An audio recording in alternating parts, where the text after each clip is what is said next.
जोंनो गोबां sports academy नांगौ डिस्ट्रिक्ट लेभेलाव बा बड'लेण्डआवनो जा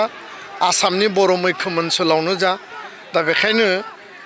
बड'लेण्ड स्पर्ट्स एकाडेमि गायसननो थाखाय जि बिटिआर गोरोबथानि बर' गोरोबथानि जि पेकेज दंमोन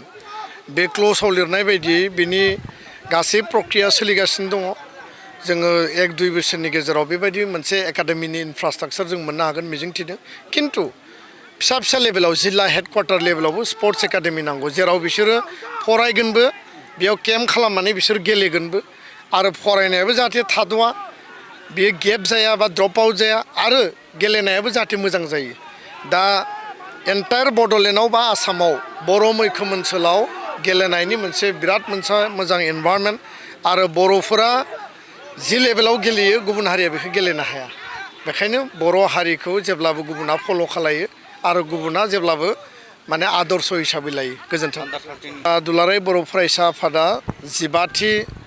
आन्डार 13 फुटबल टुर्नामेन्ट बड'फा गोजोरथियारि सोलायनाय मावथांखिनि आधाराव दिनै जोबथा बे फाइनाल गेम आरो बे जोबथा फाइनाल गेमखौ आम्बागाव दख'रानि नैबे उत्तर नलबारियाव बे समाव फार्स्ट हाफआ जोबलांबाय जों खेलाखौ फार्स्ट हाफखौ नायबाय अरां दख'रा 3 आरो खाग्राबारि दख'रा 0 दा जोंनि जि अबजेक्टिभ जे जोंनि जाखांफुनाय उन्दै जायफोर फरायसुलि यां टेलेन्ट जायफोर दङ आन्डार 13 बयस एन्ड आन्डार 13 गार्लस मोननैबो केटेगरियाव बिथांमोननि केरियार दानाय बिथांमोननि स्पर्टिं स्किल आरो जिखिनि बिथांमोननि जि माने एक्सेलेन्स बे गासैखौबो बिथिंखौ इमप्रुभ खालामनानै समाजाव हारियाव जोङो फुटबलनि फारसे गेलेनायनि फारसे मोनसे जावरिखांनाय लाबोनायनि मोनसे थांखि आरो बे थांखिजों केरियारबो दागोन बे हारियाव गेरेमसा माहारि दानायनि जि मोनसे अबजेक्टिभ बेखौबो लांगोन खारन सोलोंथाइ रांखान्थि समाज जौगानाय आरो बायदि बिथिंजों लोगोसे जोङो गेलेनायखौबो वान अफ द मेजर अबजेक्टिभ हिसाबै लादों थांनाय बोसोरनि आन्डार 13नि जिखिनि जोंनि गेलेगिरिफोर दंमोन बिथांमोनखौ लानानै स्टेट लेभेलाव जोङो देग्लाय आसाम फुटबल एस'सिएशननि आन्डाराव आन्डार 13 जोङो स्टेट लेभेल गेलेदों आरो बिथांमोना दिनै नेसनेल लेभेलाव आइ लिग गेलेनो थाखाय सेलेक्सन जाबाय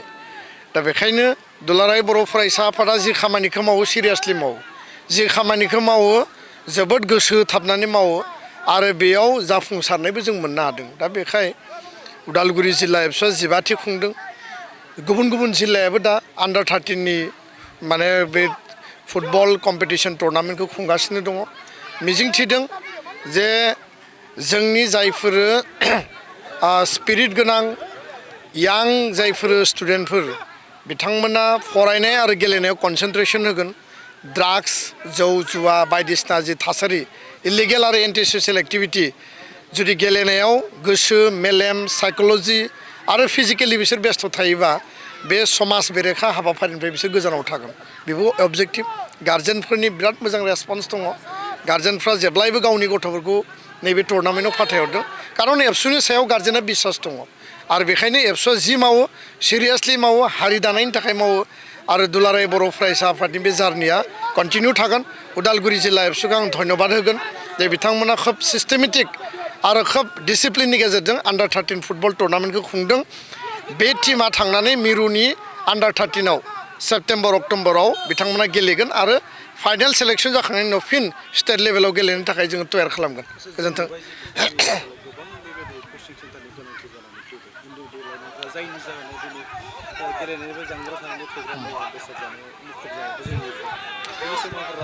जोंनो गोबां स्पर्ट्स एकाडेमि नांगौ डिस्ट्रिक्ट लेभेलाव बा बड'लेण्डआवनो जा आसामनि बर' मैखोम ओनसोलावनो जा दा बेखायनो बड'लेण्ड स्पर्ट्स एकाडेमि गायसननो थाखाय जि बिटिआर गोरोबथानि बर' गोरोबथानि जि पेकेज दंमोन बे क्ल'जआव लिरनाय बायदियै बिनि गासै प्रक्रिया सोलिगासिनो दङ जोङो 1-2 बोसोरनि गेजेराव बेबायदि मोनसे एकाडेमिनि इनफ्रास्ट्राक्चार जों मोननो हागोन मिजिंथिदों किन्तु फिसा लेभेलाव जिल्ला हेडक्वार्टार लेभेलावबो स्पर्ट्स एकाडेमि नांगौ जेराव बिसोरो फरायगोनबो बेयाव केम्प खालामनानै बिसोर गेलेगोनबो आरो फरायनायाबो जाहाथे थाद'आ बेयो गेप जाया बा ड्रप आउट जाया आरो गेलेनायाबो जाहाथे मोजां जायो दा एन्टायार बड'लेण्डआव बा आसामाव बर' मैखोम ओनसोलाव गेलेनायनि मोनसे बिराद मोनसे मोजां एनभायरनमेन्ट आरो बर'फोरा जि लेभेलाव गेलेयो गुबुन हारिया बेखौ गेलेनो हाया बेखायनो बर' हारिखौ जेब्लाबो गुबुना फल' खालायो आरो गुबुना जेब्लाबो माने आदर्श हिसाबै लायो गोजोन्थों आन्डार 13 गेलेनानै गोजौ थाखोआव थांनानै बिथांमोनखौ बरायदों सानो बिथांमोना मा लेभेलाव थांगोन आरो बियो जोंनि दा गेलेफुबाय थानाय आरो जायफोरा गेलेगोन बिसोरनि थाखाय बिराद गिदिर मोनसे माने मडेल आरो मोनसे एनकारेजिं मोनसे माने आइकन होननानै बुंनांगोन जे जायफोरा स्टेट लेभेलाव गेलेबाय आरो बिसोरो दा स्टेटनिफ्राय नेसनेल लेभेलाव आइ लिग गेलेगोन उदालगुरि जिल्लानिफ्राय सानै मिरुनि आन्डार 13 माने बड'फा एफसिआव बे बड'फा एफसि क्लाबाव जायफोरा गेलेगासिनो दङ आइ लिग गेलेगोन बिसोरखौ दिनै बरायदों आर'नाइ बिबार होनानै बियो बाखि गेलेगिरिफोरनि थाखाय मोनसे मडेल जागोन आरो बिनि गेजेरजों जोङो मोनसे